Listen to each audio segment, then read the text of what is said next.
시작하십시다. 13페이지 따르 기업에 관한 규례.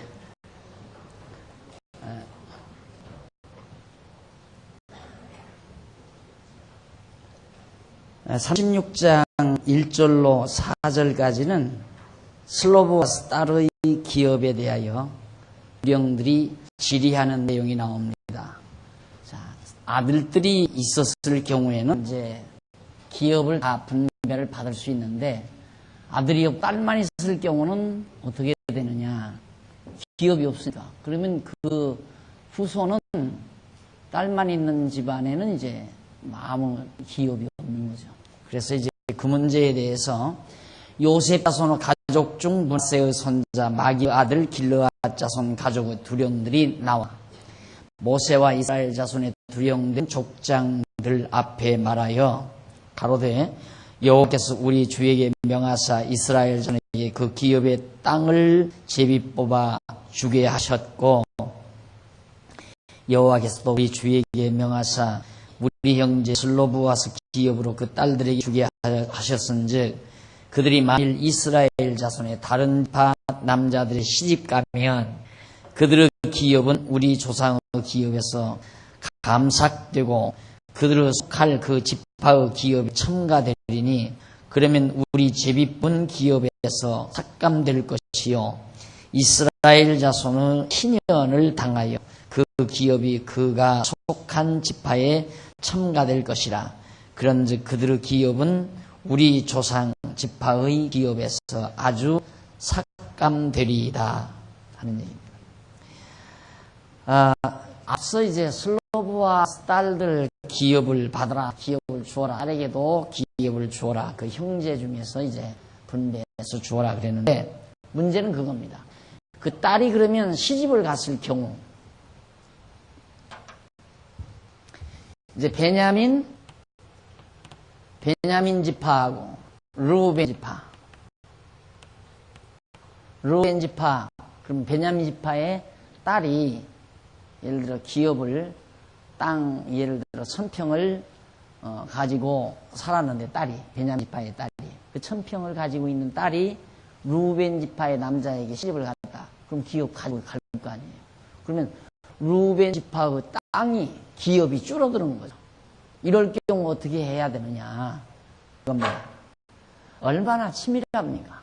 그러니까 가나안 땅 들어가서 백성들이 전혀 분쟁할 필요 없이 아주 원칙대로 정해진 규례대로 그 사람만 가면 백성들이 편안하게 살 수 있는.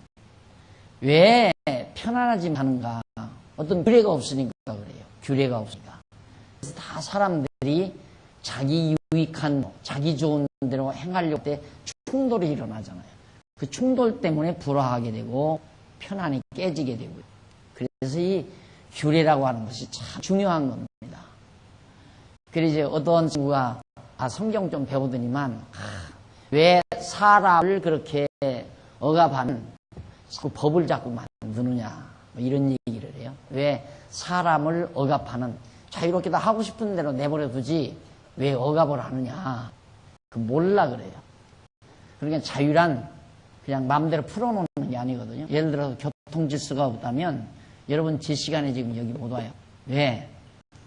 예를 들어 내가 지금 이쪽으로 오기 위해서 지금 우회선 차를 타고 오는데 좌측에서 오는 차가 바쁘다고 해서 내 차로로, 우회선 차로로 막 질주하고 온다. 그럼 다 맥혀버릴 거 아니에요. 자기 좋은 대로 하니까, 바쁘니까 나는 이쪽으로 가겠다 하고. 그러나 우측 차선으로 가도록 그렇게 규범을 정해놓으면 서로 편리하잖아요. 이게 우리 약속이거든요, 법이란. 그러니까 법이라는 것이 어떤 힘 있는 자가 자기가 편리하기 위해서, 자기 편리에 의해서 자기 좋은 대로 법을 만들어 놓고 그걸 시행해 나가면 그건 악법이죠. 그러나 우리 모두가 함께 이렇게 하면 서로 편리하겠다 하고 만들어 놓는 법은 약속이나 같은 거예요. 예를 들어 친구 내일 만나지 했다 이거.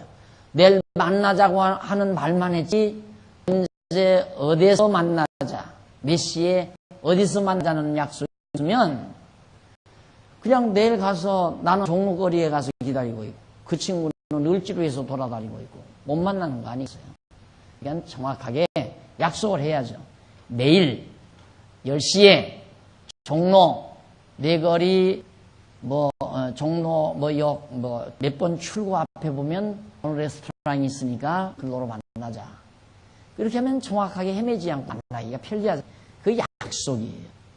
그러니까 우리 교회에서 여전도의 회칙을 만들고 우리 장안중앙교회 정관을 만들고 대한예수교 헌법을 만들고 총회 헌법을 만들고 이런 모든 것들이 하나의 약속이에요. 우리나라 법은 우리나라 국법은 일본 사람들이 와서 우리나라를 지배하고 다스리기 위해서 그때 친일파들이 득세하면서 이렇게 만들어 놓은 그런 조문들이 많아가지고 사실 불리한 게 많죠. 자기들 유리한 쪽으로 만들어서 그걸 계속해서 끌고 나가니까 불리한 그 법 때문에 불이익을 당한 백성이 많다 말입니다. 그걸 지금 뜯어고쳐야 되는데 우리가 그걸 못 뜯어고치잖아요. 그러면 악법이죠. 악법. 법이라고 하는 것은 규범이나 규례 이런 것들은 하나의 아름다운 약속이에요. 절대 그것이 누구의 자유를 억압하는. 그럼 여러분들도 보십시다. 예를 들면 5분에 만납니다. 5분에 시작합니다. 이거 하나의 약속이에요. 나와 여러분의 약속. 여러분들도 5분 더 지연하면서 차를 마심으로 아름다운 시간 보낼 수 있고 쉴 수 있고 또 나 역시 그 시간 약속함으로 시간에는 딱 강의를 하니까 편리하잖아요. 근데 나는 15분에 나오고 싶은데 왜 네가 5분에 나오라고 하냐. 기분 나쁘다. 이렇게 되면 어떻게 들으면 야 진짜 이거 억압한다. 나는 15분에 나오고 싶은데 왜 저렇게 5분에 나오라고 그러지? 이건 말 안 되는 얘기죠. 그러니까 요즘 성경 공부를 조금 하고 나면 진리가 자유하면다. 가고 싶으면 가고 가기 싫으면 말고 하고 싶으면 하고 박 목사님 들거더라. 하고 싶으면 하고 하기 싫으면 말라고 그러더라. 해가지고 교회 와서도 강의 시간에 나 들어오지도 않고 그냥 밖에 슬슬 돌아다니는 사람이 없나. 안 그러면 제멋대로 그냥 어디 소파에 누워서 졸고 있는 사람이 없나. 별짓 다 한다 이 말이에요. 그게 자유인 줄 알아요. 그건 어리석음의 결과예요. 어리석음의 결과. 그러니까 자꾸만 자유 이것이 완전히 어떤 규범을 무시하는 것이 아니라는 거. 하나님께서 여기도 가나안 땅 들어가가지고 처녀가 기업을 받아가지고 살다 그 기업 땅 1000평 가지고 루벤 지파로 간다면 그러면 베냐민 지파 땅이 여기 이렇게 있어요.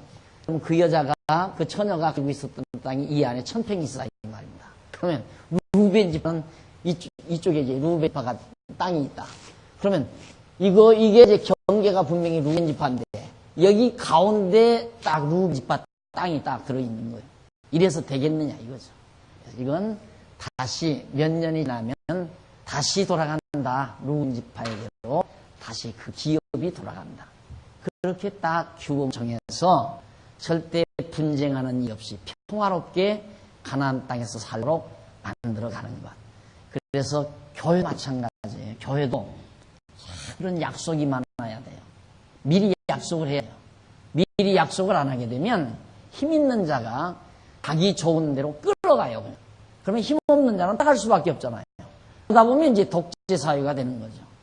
이게 교회가 아주 잘 체제가 갖추어진다는 것은 서로가 편리한 대로 아름다운 약속들을 많이 만들어 놓는 거예요. 예를 들면 작은 구역도 구역장에 의해서 구역원들하고 상의를 해서 이렇게 약속을 만들어 놓고 예를 들면 구역장이 구역원들 5가정이나 4가정을 이렇게 같이 신앙 안에서 아름다운 친교를 만들어 살아가는데 애가 예를 들어서 애기 생일이 돌아왔다. 구역원 가정에 애기 생일이 돌아왔다. 그러면 온 구역원들이 같이 축하해주고 또 구역원 누가 생일을 맞으면 같이 축하해주고 기뻐해주고 얼마나 좋겠어요. 아유 아무개 집사님 우리 구역에 아무개 집사님 아무개 성도가 생일에 우리 같이 차 마시지 이렇게 이제 그냥 순간순간 그러는 것보다 5가정 식구들이 딱 만들어서 만나가지고 우리 구역원들 생일날에는 같이 차 마시기로 하자. 그래서 차 마시는 데는 과일하고 비스켓만 반드시 그 이상 만드는 건 벌금을 내기로 하자. 뭐 이런 식으로 이런 법을, 그런 규범을 만들어 놓을 수 있잖아요. 그러면 같이 생일날 만나 축하해주고 함께 하나님 앞에 감사하는 마음 가지고 참마시며 신앙 안에서 진리 안에서 대화도 나누고 성도의 친교를 만들어갈 수가 있는 것들이죠. 이런 것들이 누가 그렇게 하라고 해서 하면 아무런 의미가 없어요.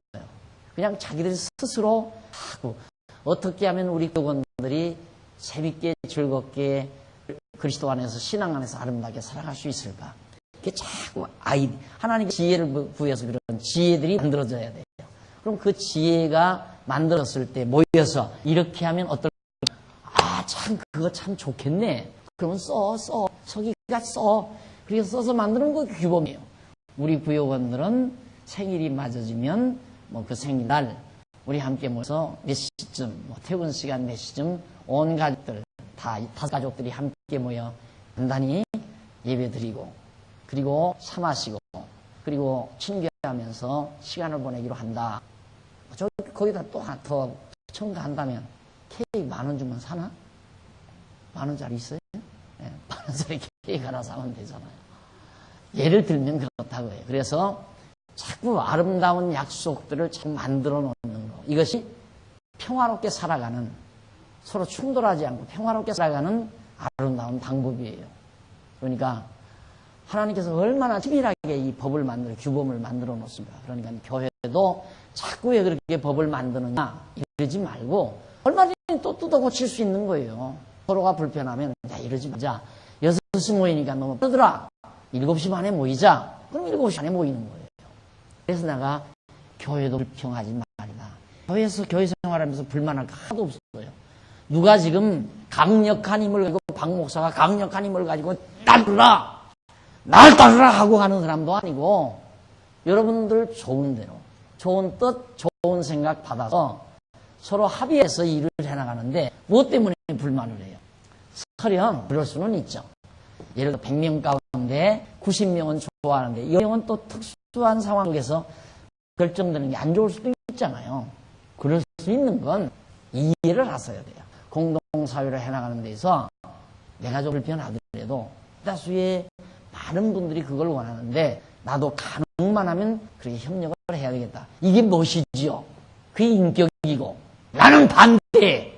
90명 다 좋아해도 나는 반대. 끝까지 반대하면서 그냥 불평을 만들어 놓고 여기 가서 불평하고 저기서 불평하고 그건 인격이 아니에요. 그럼 공동사회 하지 마. 그 사람은 섬 따라로 혼자 보내든가 해버려야지. 그러니까 교회 생활에서 절대 고집 부리지 말고 자기 고집대로 하려고 하지 말고 모든 분들이 어떻게 생각하는가 모두가 좋은 방향으로 모두가 즐거운 방향으로 약속을 만들고 약속을 하고 그 약속을 기재해 놓고 그 약속에 따라서 서로 살아가도록 노력함으로 우리의 삶이 평화롭고 충돌이 일어나지 아니하고 그러잖아요. 상대방을 기분 나쁘게 하지 아니하고 당신 여기에서 우리 그렇게 하기로 했잖아. 그러면 끝나잖아요. 그랬던가? 그러면 끝나는 거예요. 그런데 아무런 약속도 없이 자기 혼자 일절질러 놓으면 상대방이 있다. 당신 왜 그렇게 해? 그러면 이제 거기서부터 말싸움이 벌어지는 거예요. 하고 싶은가 했다.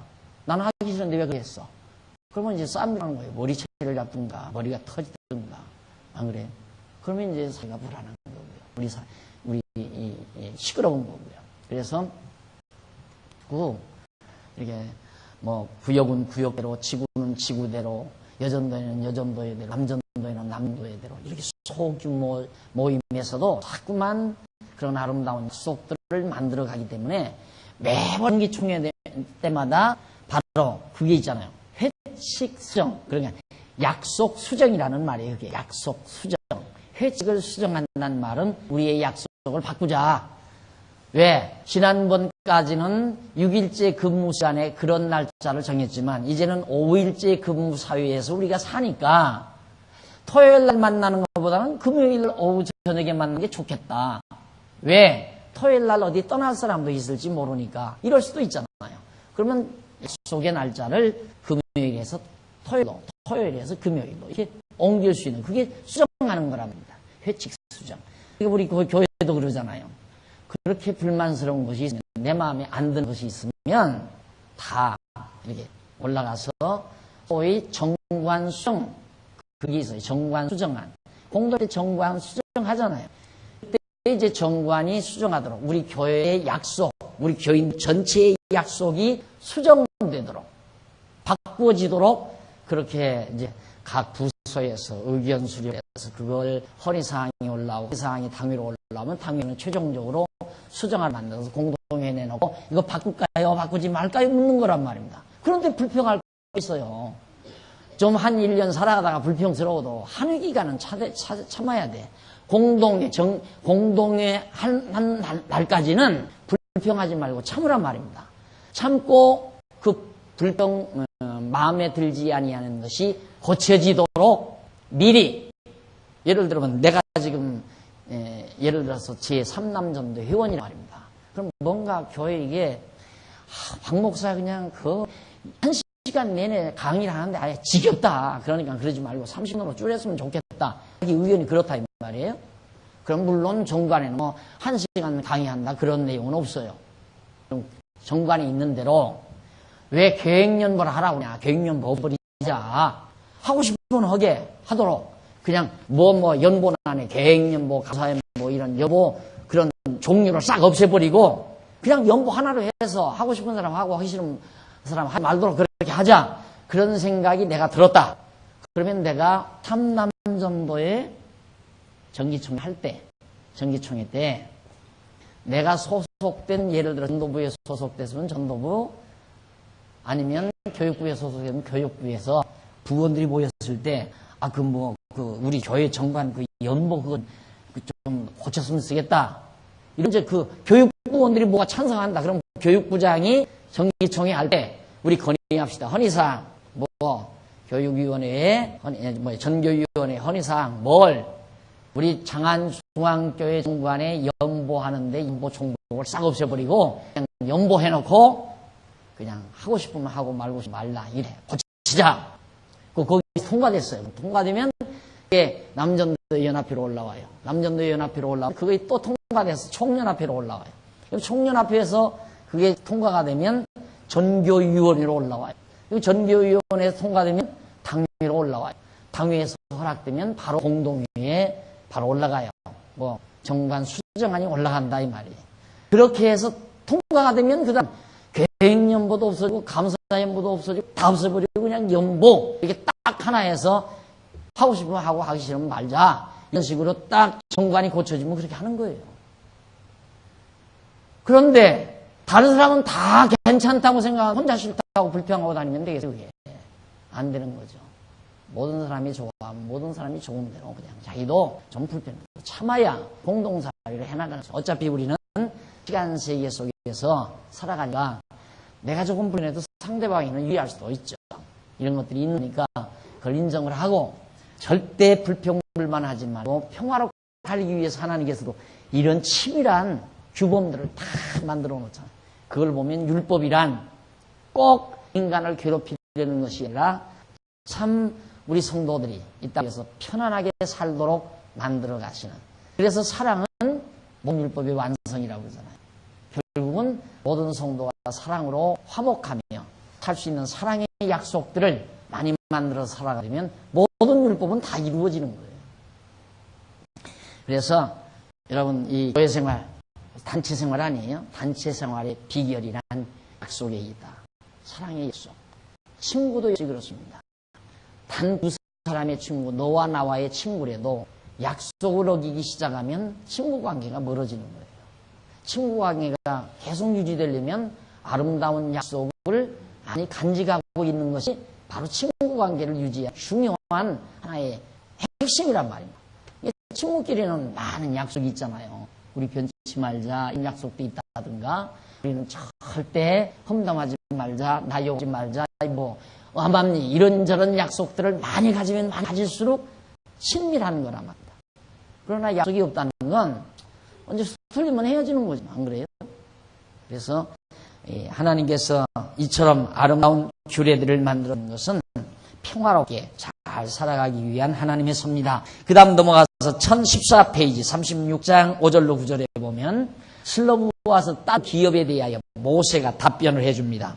모세가 여호와의 말씀으로 이스라엘에게 명하여 가로되 요셉 자손 지파의 말이 옳도다.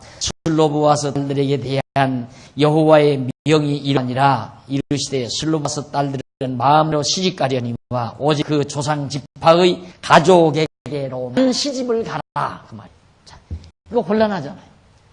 자, 이렇게 되면 이 땅이 그 여자의 처녀로 있었던 여자의 기업이 베냐민 지파의 땅 속에 뛰어들어가 있는데 이걸 띄어서 이쪽으로 옮길 수도 없는 거 아니에요. 여기 붙어 있다 이 말이에요. 그러니까 남의 베냐민 지파의 기업 속에 루벤 지파의 땅이 뛰어들어갔으니 안 되지 않느냐. 그래서 하나님께서 모세를 통해서 명한 말씀이 뭐냐면 만약에 베냐민 지파의 딸이라면 반드시 루벤 지파로 시집을 가지 말고 같은 동족에게로 시집을 가라 그 말이에요. 그러니까 미국 남자한테 시집 가지 말고 대한민국 남자한테 시집 가면 되지 않느냐 이 말이에요. 안 그래요? 그러면 내가 여잔데 대한민국에 지금 내 땅 1000평이 있어요? 1000평이 있는데 내가 미국 남자한테 시집을 갔다. 그럼 여기다 팔 수밖에 없잖아요. 이 땅덩어리 떼가지고 갈 수 없으니까. 그런데 이건 팔아먹을 수가 없어요. 항상 이건 루벤 지파의 기업이어야 되니까. 또 다시 제게로 돌아가요. 희년이 되면. 팔아먹어서도 다시 희년이면 자기 소유가 되는 거예요. 그러니까 딸일 경우는 자기 족속에게 시집을 가라. 그러면 아무 이상이 없지 않느냐. 그게 바로 하나님께서 모세를 통해서 가르쳐줍니다. 얼마나 정말 정확한 이치에 맞는 그리고 문제 해결할 수 있는 좋은 이런 것들이 아름다운 규례예요.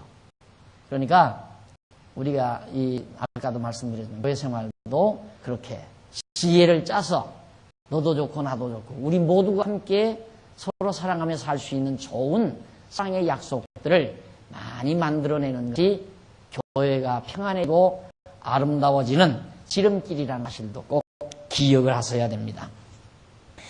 그리하면 이스라엘 자손의 기업이 이 지파에서 저 지파로 옮기지 않고 이스라엘 자손이 각기 조상 지파의 기업을 지킬 것이니라 하셨나니 이스라엘 자손의 지파 중 그 기업을 이을 딸들은 자기 조상 지파 가족되는 사람에게 시집 갈 것이니라. 그래서 이제 그 법을 그것을 이제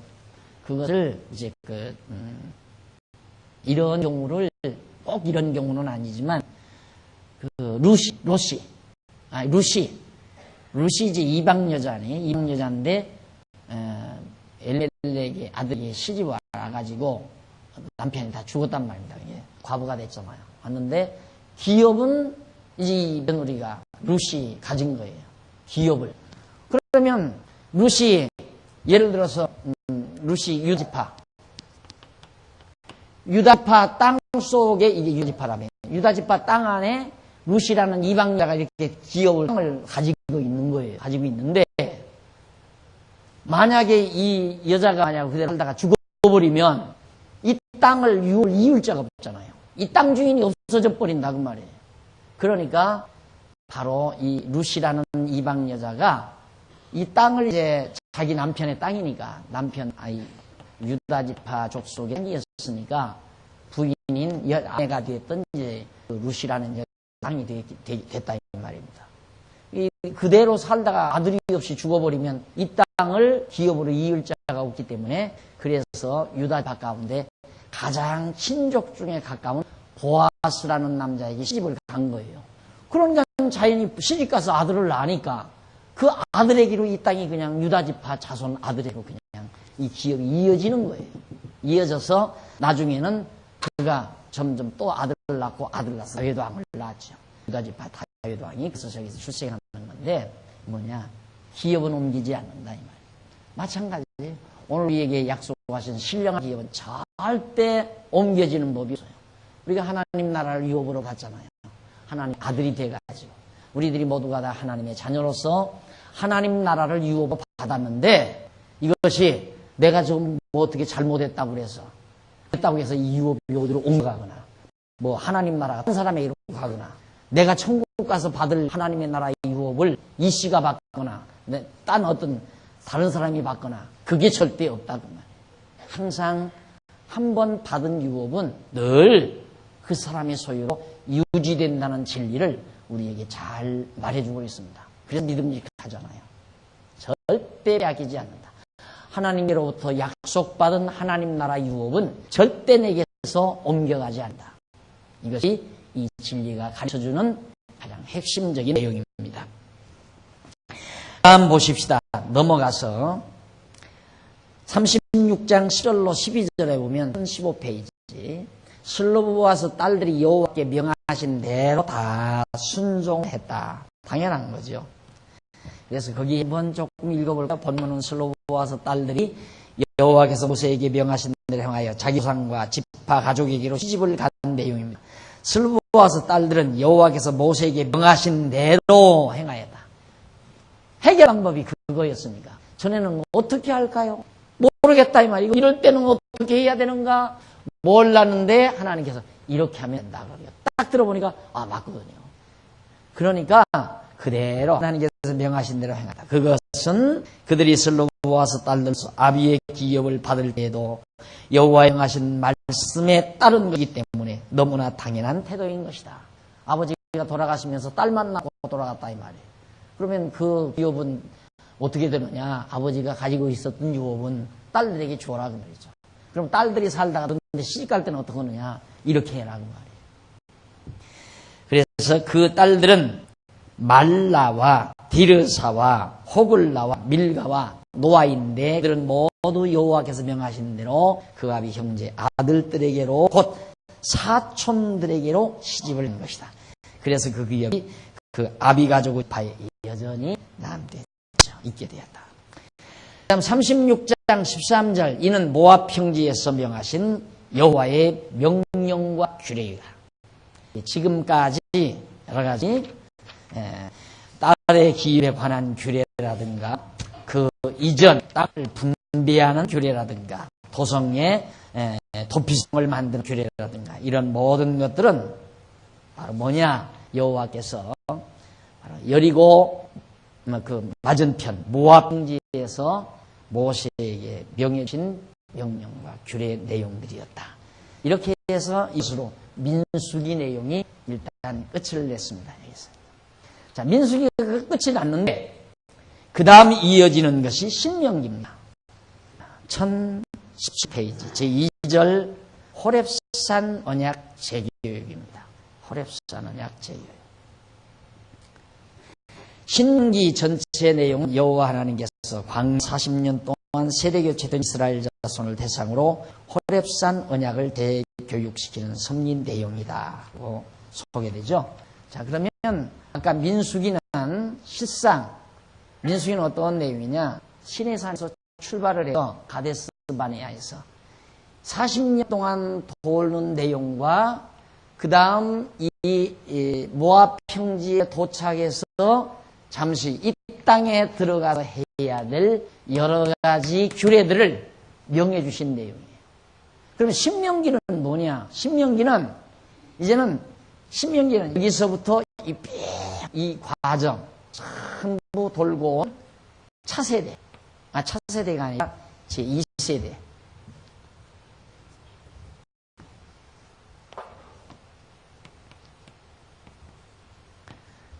이 광야에서 태어난 세대, 그리고 에서 나올 때 20세 미만 된 사람들. 그러니까 이 땅에 여기쯤 왔을 때는 우리가 그걸 예감할 수 있죠. 60살 이상 된 사람은 거의 없다.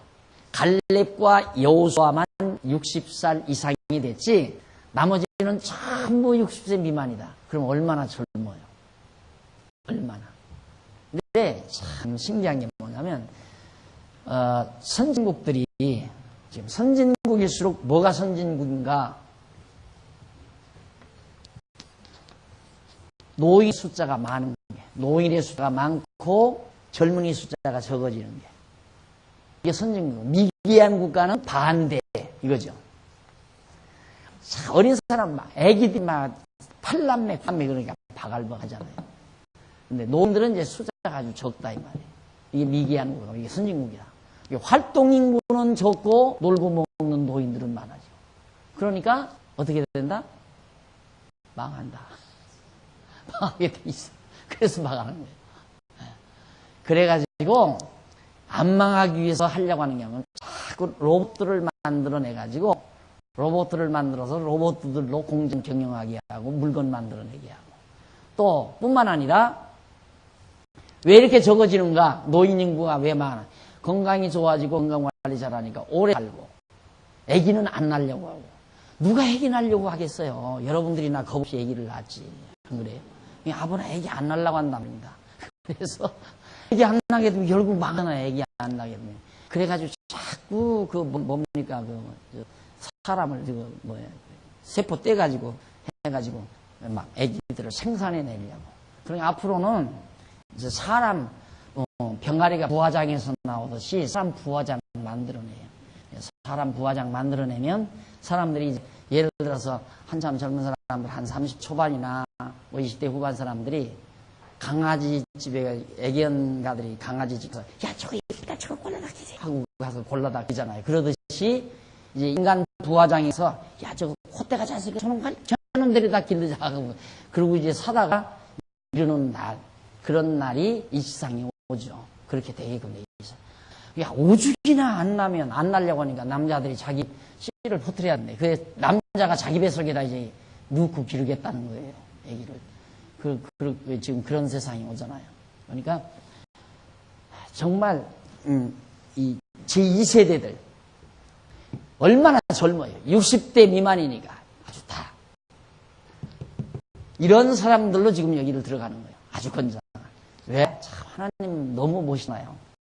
노인 어른들 100세 지금 누구야? 아까 이제 아론도 123세에 죽었잖아요. 그러면 100세가 넘은 노인들이 많으면 전쟁할 때 얼마나 힘이 들어요. 안 그래요? 전쟁할 때. 그런데 60세 이상이면 뭐 거의 뭐 당신들이 자기 몸 다 도망갈 때 피난 다 갈 거고 숨을 때 다 숨고 이럴 수 있으니까 또 아주 다 젊으니까 전쟁이 나서 싸울 사람도 많고 그렇게 준비를 완벽하게 하나님께서 다 갖추어놨어요. 그렇게 해서 이제 요단강 건너가서 가나안 땅에 사는 많은 백성과 싸우도록 지금 준비가 다 완료됐단 말입니다. 그런데 문제는 몸은 젊은데 지금까지 40년 동안 이렇게 공부해 온 것. 여기서 애굽의 상황은 광야에서 태어난 자들은 애굽에서의 생활은 모르잖아요. 어떻게 살았는지. 광야에서 출생한 자들은. 그러니까 여기 와서 40 미만들은 전부 광야에서 태어났다 이 말이죠. 그리고 여기 애굽에서 5살이나 6살 때 나온 놈은 그때 까마득하게 기억이 안 난다 그 말이에요. 그러니까 모세는 여기다 데려다 놓고 바로 이 지난날의 역사 교육을 다 시키는 거예요. 재교육. 그것이 신명기 내용이에요. 자, 그러면 이 신명기를 잘 공부하게 되면 뭘 할 수 있는가? 자, 여기가 이제 갈대아 우루. 여기가 이제 아브라함의 고향이에요. 아브라함을 여기서 불러서 하란으로 갔다가 하란에서 바로 여기 세겜으로 여기서 살다가 아브라함의 후손 야곱 때에 애굽으로 내려가서 400년 지나고 여기 올라온 거란 말입니다. 그렇죠? 이것이 창세기. 여기가 창세기 12장이에요. 그러니까 창세기 12장에서부터 지금 신명기 전에 뭐죠? 민수기 마지막까지 창세기 12장에서 12장 이전은 노아 홍수 사건이 있었고요. 그 이전에 넘어가면 아담 창조되고 타락한 거. 그런 얘기죠. 그런 얘기 조금 나와요. 아담 창조해서 아담이 이제 에덴 동산에 범죄하고 쫓겨나고 가인과 아벨이 뭐 제사드리다가 어떻게 가인의 제사는 하나님께서 물리치고 아벨의 제사 받으시고 아벨 쳐 죽인 다음에 아벨의 설 낳고 그 후손들의 명단이 쭉 나오고 거기에서 에녹이 나오고 노아가 나오고 노아가 세 아들을 낳아서 홍수 심판이 일어나고 그리고 아브라함이 나온 거란 말입니다. 그러면 창세기 12장에서부터 민수기 지금 오늘 배우기까지 그게 바로 이거예요. 우에서 하란으로 왔다가 그 다음 세계로 와서 여기서 애굽으로 내려갔다가 400종살이하고 나오는 것이다. 그러면 창세기 애굽까지 간 때가 창세기, 그 다음 출애굽기, 그 다음 레위기. 이 출애굽기가 애굽에서 이제 나와서 시내산 때까지가 출애굽기. 그 다음 레위기는 시내산에서 율법 받은 내용. 그 다음 민수기는 여기서 출발해서 여기까지 온 거. 쉽죠? 그러면 이제 신명기는 뭐냐? 이거에 대한 의미가 그 속에 다 담겨 있는 거예요. 신명기. 그래서 예수님도 제자들에게 이 신명기의 내용을 많이 들어서 설명했어요. 예수님께서. 이 신명기가 참 중요해요. 이런 모든 하나님의 역사 섭리에 대한 해설이 그 속에 담겨져 있습니다. 진정한 의미와 목적 등이 신명기에 다 나와 있어요. 그래서 여러분 신명기 공부를 잘하면 그동안 안 나오고 그동안 전혀 못하고 오늘 처음 나오셨다. 행운아예요. 그래서 행운아. 그러나 지금까지 아유 나도 그럴걸. 지금까지 나오지 말고 오늘 나올걸. 오죽하면 막내딸 시집에다 자기가 간다고 그러겠어요. 오죽하면 나도 간 거지. 처음부터 나와서 공부한 사람이 훨씬 낫죠. 그거야. 그러니까 어떻게 해서 나왔다면 이래도 이만한 것도 다행이다. 그 말이야. 오늘부터 공부해도. 왜? 지금까지 모든 하나님의 역사, 섭리, 경륜에 대해서 모세가 자세하게 이렇게 설명을 해요.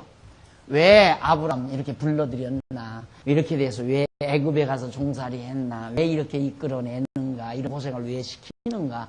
이런 의미에 대해서 자세하게 모세가 하나 설명해서 가르쳐줘요. 그러니까 그렇게 되면 5경을 다 아는 거죠. 창세기, 출애굽기, 레위기, 민수기, 신명기 5경이다. 구약의 5경 알아버리면 성경 완전히 성경의 그 핵심적인 내용을 싹 걷어잡는 거예요. 그래서 앞으로 신명기 차근차근 우리가 공부할 건데 이제 말씀드렸죠. 창세기, 출애굽기, 레위기, 민수기, 그 다음 이제 신명기는 다시 한번 쭉 이 모든 내용들을 구체적으로 의를 깨닫도록 설명해가는 내용이다. 그 말입니다. 그래서 호렙산 언약의 재교육이라고 해요. 이세대에 대한 재교육.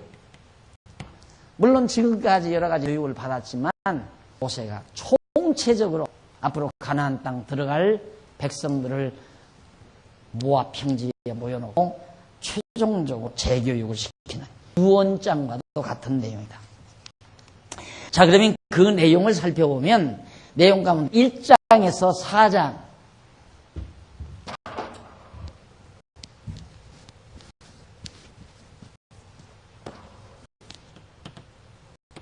신명기 1장에서 4장까지는 거기 나오죠.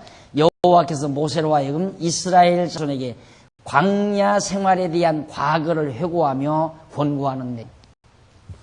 광야 생활. 이거에 대해서 말하는. 그럼 여기 이 광야 생활이거든요. 이 광야 생활을 얘기하는데 어떻게? 여기서부터 설명하는 거예요. 이거 다. 이래서 우리가 광야에서 이렇게 살았다. 이런 얘기예요.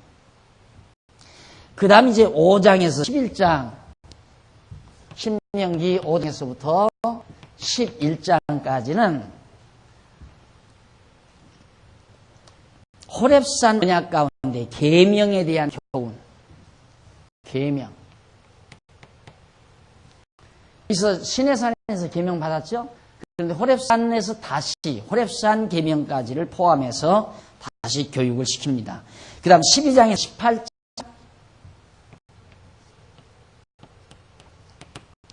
12장에서부터 18장은 호렙산 언약 가운데 규례, 계명, 규례, 지금까지 본 거예요. 그 다음 19장에서부터 26장 여기는 율례.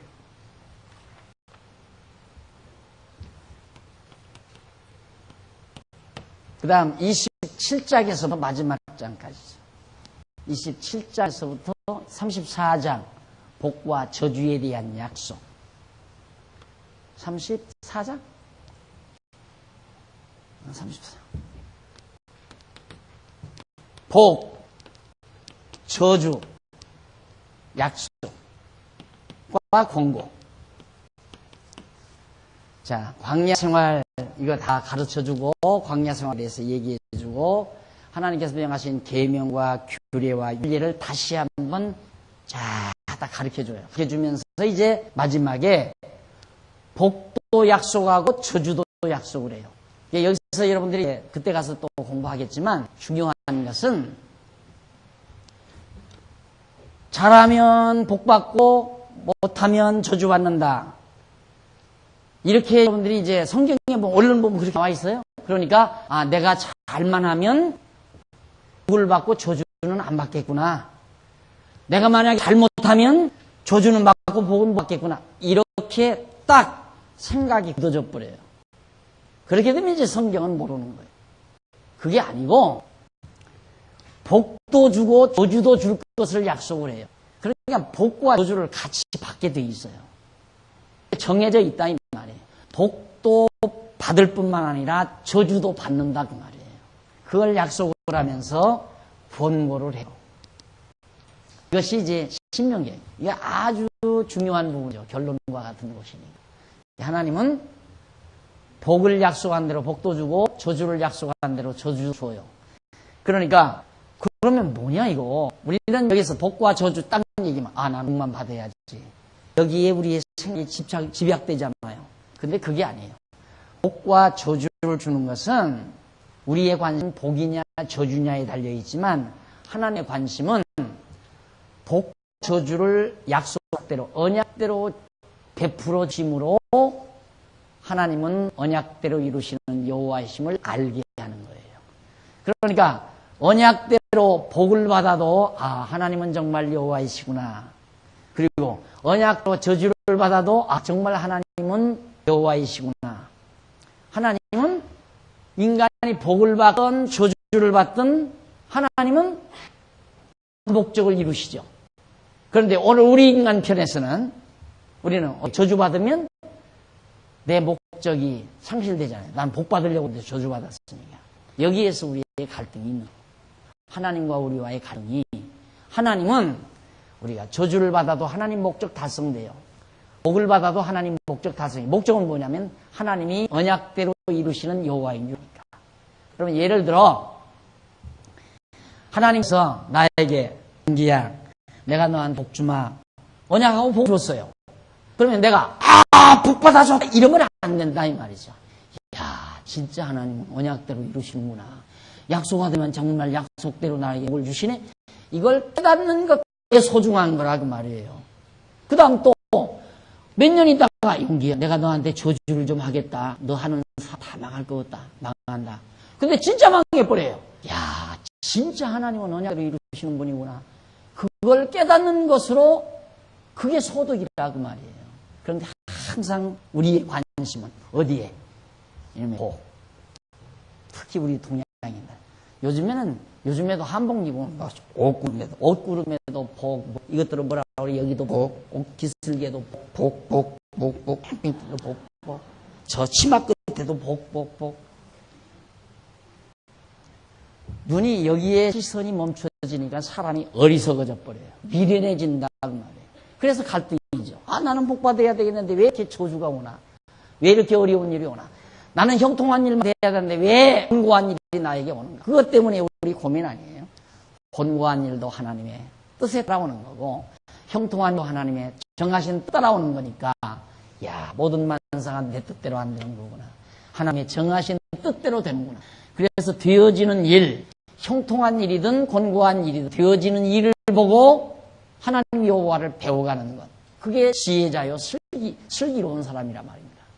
그걸 하나님은 목표로 하는데 우리는 저기다 눈 시선을 두니까 완전히 어리석어질 수밖에 없어요. 여러분 강아지 사다 놔봐요. 강아지랑 코는 어디에 있어요? 퀴퀴한 냄새 나는 데만 쫓아다니는 거예요. 그 강아지가. 그러듯이 오늘 우리 인간들도 여기에만 그냥 온통 생각이 집중되어 있기 때문에 미련하고 어리석을 수밖에 없죠. 이게 미련하고 어리석으면 고통당할 수밖에 없어요. 갈등이 오고 좌절이 오고 희망이 오고 온갖 스트레스를 받고. 그러나 거기에서 벗어나서 정말 하나님의 뜻이 무엇일까? 왜 하나님은 나에게 형통한 날도 주고 권고한 날도 왜 주시는가?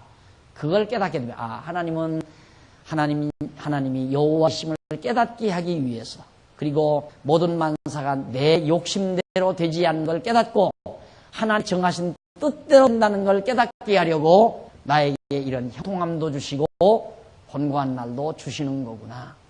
이래서 권고한 날이 오든 형통한 날이 오든 전능하신 주권자이신 하나님 여호와를 경외하며 그를 섬기는 삶으로 정말 기쁨을 삼고 힘을 얻는 그런 슬기로운 나의 삶이 이루어질 수 있는 거란 말이다. 그래서 하나님께서는 마지막 여기 들어가서 이 가나안 땅 들어가면 너희들에게 복만 주는 거 아니야 그 말이에요. 알았어요? 저주도 주겠다 그 말이에요. 그런데 보통 뭐라고 가르치는 선생님들이 얼마나 차이가 있습니까? 잘 들어보시고, 가르치는 선생님들이 너희들 여기 가서 여호와는 날 잘 경외하면 너희 복을 주고 너희가 나를 경외치 아니하면 저주를 받는다. 이러고 가르치는 말이에요. 그러니까 안 맞는 거예요. 그러기 때문에. 그래서 이제 인간 의지가 강요되고, 내가 가서 하나님 잘 경외하고 살면 복받고 하나님 경외하지 않으면 저주를 받는다. 인간의 행위에 따라서 그렇게 되는 거야. 하나님의 계획에 따라서 그렇게 돼요. 그러니까 하나님이 날 망하게 하려고 하잖아요. 예를 들어 이 본문에 가면 그렇게 나와요. 너희가 나를 저버리고 우상을 섬기고 이렇게 된다. 왜냐하면 내 계획대로 너희를 저주하기 위해서 그런다는 말이에요. 너희들이 저주를 내리기 위해서. 그러니까 알아요, 우리들도. 내 마음이 변함없이 늘 하나님 여호와 중심으로 여호와를 찬양하고 여호와 감사하고 늘 기쁨과 감사와 정말 찬양하는 마음으로 늘 기쁨으로 하나님 경외하며 사는 삶을 살면, 나를 하나님께서 형통케 하려고 그러시는구나. 형통하게 살게 하기 위해서 하나님께서 그렇게 하도록 하나님께 감사하고 찬양하고 늘 평강과 기쁨이 있게 만들어 주어요. 그런데 하나님이 나를 시험에 들게 해서 어려운 곤고한 날을 겪게 하려면 교회도 가기 싫고 공부도 하기 싫고 마음에 기쁨도 없고 감사도 없고 짜증만 나고 불평불만만 생기고 집사님한테 전화가 와도 목소리도 듣기 싫고 목사도 뵙기 싫고 권사님도 뵙기 싫고 점점 그렇게 되는 거죠. 짜증, 불평, 갈등 이런 것들이. 그럴 때는 하나님께서 나에게 곤고한 날 주시려는 거다. 그렇게 생각하면 틀림이 없어요. 왜? 하나님이 그렇게 하도록 해서 곤고한 날을 겪게 하는 거니까. 복도 하나님이 마음의 기쁨과 평강을 누리게 해서 형통함을 주시는 거고. 그래서 여러분 제가 늘 그러잖아요. 마음의 기쁨과 평강이 없는 것처럼 두려운 게 없어요. 감사함이 없는 것처럼 두려운 게 없어요. 감동이 없는 것처럼 두려운 게 없다 이 말입니다. 고연히 짜증스럽고 누군가 만나기만 하면 한번 쥐어박아주고 싶고 늘 마음속에 갈등만 생기고 온갖 스트레스를 받고, 이건 벌써 하나님께서 나에게 곤고한 날 주시려는 전초작업이에요. 전초작업. 이게 성경이 그거예요. 네가 이렇게 하면 저주를 받고 이렇게 하면 복 받는다. 그러면 내가 잘만 하면 복만 받지 저주는 안 받잖아요. 안 그래요. 그게 아니에요. 정해 있어요. 하나님께서 딱 복도 주고 저주도 주겠다 그 말이 이따가 들어가서 복도 주고 저주도 주겠다. 진짜 복도, 그게 호렙산 언약이에요. 이 약속이 호렙산 언약. 이게 바로 성경이 깨끗하게 풀려져가는 키예요. 저런 시각. 근데 모두가 자꾸 조건적으로 인간이 잘하면 복을 받고 인간이 잘못하면 저주받는. 이래서 우리가 스트레스 받잖아요. 그러니까 필요 없어요. 여러분 스트레스 받을 거예요. 어차피 하나님께서 나 주기로 한 복은 받게 돼 있는 거고, 또 하나님께서 날 한번 곤고한 날 저주를 주어서 곤고한 날 겪게 하면 겪게끔 돼 있어요. 하나님 뜻대로 되게끔 돼 있다 이 말입니다. 그러니까 막 푹 놓고 그냥 사는 거예요. 에? 건방지게 내가 조심해야지. 내가 조심해요? 조심도 하나님이 조심하게 해야지. 그래서 하나님이 어떻게 하게 하신다. 하게 하신다. 복 받게 하신다. 저주 받게 하신다. 복 받는다, 저주 받는다가 아니라 복 받게 하신다, 저주 받게 하신다. 어떻게? 하나님의 정하신 뜻대로. 그것이 길이의 도. 하나님이 정하신 길. 내가 일평생 살아가는 길이 정해져 있어요. 언제쯤 가서 곤고한 날 겪고 언제쯤 가서 형통한 날 당하도록 하나님이 내 길을 다 정해놓고 있네 간다 그 말이에요. 그걸 깨닫는 것이 도통하는 거라고. 하나님의 정하신 뜻대로. 그게 지난번 잠언서가 가지고 있는 중요한 키가 바로 그겁니다. 훨씬 마음이 편안해지죠. 여기서 들을 때는 그렇구나 차분해져 가요. 그런데 나가서 이제 차 타고 집에 들어갔다. 그때부터 이제 또 흔들리죠. 그러니까 다음 시간에 또 나오셔야죠. 기도하십시다. 자비하신 아버지 하나님, 위대하신 하나님의 뜻을 누가 구부릴 수 있습니까? 정하신 뜻대로 만사를 섭리하시고 주관하시는 하나님, 깨닫고 살 수 있도록 은총 베푸신 하나님의 사랑을 감사합니다. 오늘 또 배운 말씀 사랑하는 성도들 마음속 깊이 담다시옵소서. 근심 걱정 쳐버리고 정하신 뜻대로 인도해가는 하나님 앞에 정말 감사하며 늘 감동하면서 기쁨과 찬송을 끊임없이 주 앞에서 돌리며 살아가는 행복한 우리 성도들 되도록 인도해 주시옵소서.